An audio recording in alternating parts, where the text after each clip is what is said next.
Bonjour et bienvenue pour cette nouvelle vidéo correspondance qui va aborder un sujet qui m'a beaucoup intéressée. Il s'agit de la différence d'âge dans les rapports amoureux et je vais le préciser d'emblée de la différence d'âge entre adultes. Il n'y a absolument pas de débat à ce niveau-là. Bien évidemment, ma vidéo ne va porter que sur des rapports entre individus majeurs. L'enfant est un individu en construction et même dans le cas d'une vieille âme, on ne peut en aucun cas parler de relation amoureuse avec lui car à son stade d'incarnation, il ne peut pas maîtriser son aura, il ne peut pas maîtriser son psychisme, il n'a pas la maîtrise de sa spiritualité et encore plus, son corps n'est pas encore formé à recevoir ni ce type de rapport émotionnel, ni ce type de rapport physique a fortiori. Le cerveau n'est pas prêt pour des rapports amoureux et l'anatomie, bien évidemment, non plus. Donc là, on va clairement partir de ce constat que cette vidéo ne porte que sur des rapports entre personnes majeures. J'y tiens énormément. Et c'est un sujet qui va être, j'en suis sûre, passionnant. La différence d'âge, donc, et en particulier, on imagine des différences d'âge très importantes. Ça va dépendre à quel âge et à quel point il y a une différence d'âge. On a toujours la possibilité d'avoir des exceptions, je ne vais faire ici que des généralités, mais il est vrai que si la différence d'âge entre deux individus s'élève à 25, 30, voire 40 ans, on peut craindre légitimement un rapport d'ascendance qui entre en collision directe avec la notion de consentement, du consentement du plus vulnérable des deux. C'est en particulier le cas quand le plus jeune des deux partenaires n'a pas encore terminé sa construction personnelle en tant qu'adulte indépendant, donc c'est en particulier le cas en dessous de 30 ans. En dessous de 30 ans, on peut supposer que l'adulte, voire l'adolescent, comme on a coutume de le dire maintenant, n'a pas encore assis ni sa carrière, ni sa situation matérielle, ni son indépendance vis-à-vis de ses parents. Et bien sûr, sans parler de pédophilie, parce qu'on aurait vite tendance à faire des raccourcis plutôt maladroits, il y a quand même une nette posture dominante du partenaire de 50 ans sur un jeune homme ou une jeune femme de 25 ans. Donc, on va commencer par dire que dans un certain nombre de cas, avec ces différences d'âge, en fonction de la différence et de l'âge du plus jeune des deux, parfois aussi du plus vieux, on peut imaginer qu'une personne extrêmement âgée puisse être susceptible d'être dans un rapport inversé de domination et de dépendance, mais en tout cas on peut imaginer que le rapport de réciprocité est biaisé dans un certain nombre de ces cas. Et donc il faut toujours interroger le total consentement de la personne la plus vulnérable dans un tel contexte. Maintenant, une fois que c'est dit, et si les deux partenaires sont adultes, sont consentants et sont pleinement conscients de tous les tenants et aboutissants d'une telle relation, il n'y a pas de problème. On va pas s'amuser ici à faire de la psychanalyse de comptoir, à parler de je ne sais quelle histoire d'Oedipe, par ailleurs largement fallacieuse dans son concept. Dans le cadre d'un rapport consenti, peu importe, que ça dépende d'un Oedipe ou de je ne sais quel autre névrose, de toute façon si tout le monde est d'accord, grand bien leur fasse. Ne nous regarde pas. Tout à fait. Il faut le dire, après tout, beaucoup de gens sont conscients de chercher dans leur partenaire amoureux une espèce de figure parentale, et si ça va à tout le monde, c'est très bien.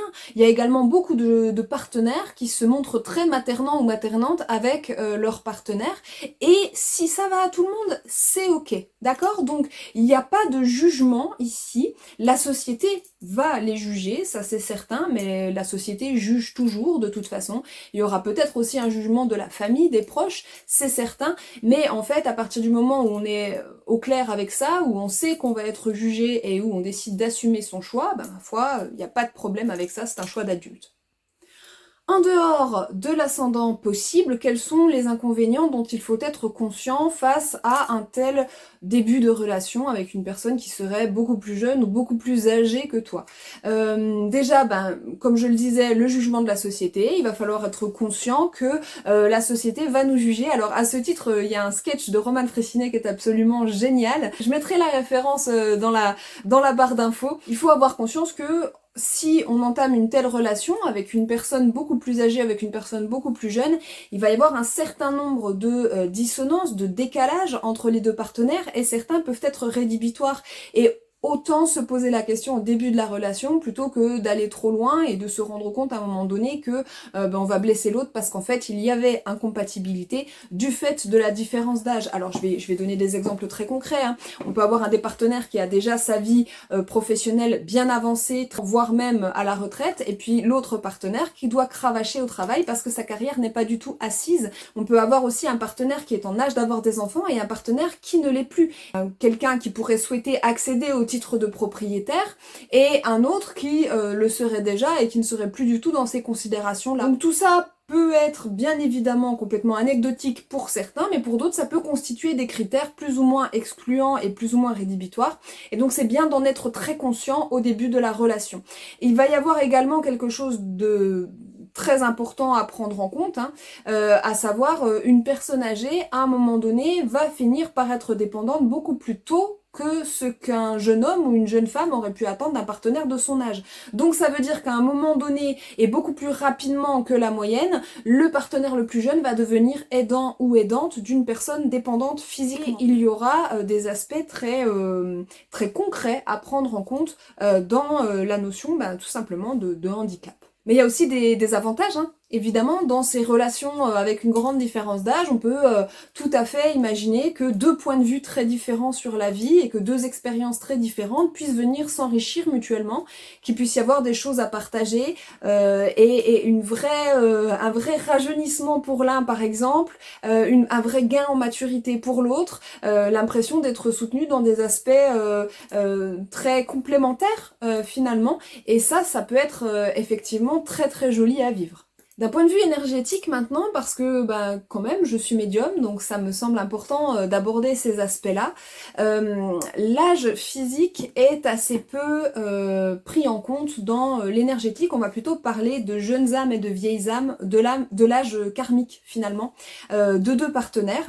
Alors je vais vulgariser au maximum, ce sera très simpliste, mais en gros une jeune âme c'est une âme qui n'a pas eu beaucoup d'incarnations et qui de ce fait n'a pas encore engrangé une élévation spirituelle, de sorte que sa vie va être beaucoup moins riche d'un point de vue relationnel, du point de vue des expériences spirituelles, du point de vue de sa compréhension de la manière dont les sentiments fonctionnent, dans son intérêt pour certains sujets et pas d'autres. On part du principe qu'une personne qui s'intéresse à la spiritualité, elle a déjà une certaine élévation d'âme, qui s'intéresse à la spiritualité, mais pas dans un aspect dogmatique, hein, la spiritualité telle qu'on l'entend ici sur cette page. Une jeune âme va avoir ces aspects-là, et une âme plus vieille va généralement avoir une aura supérieure en public, donc un attrait certain va exercer un attrait certain sur son environnement,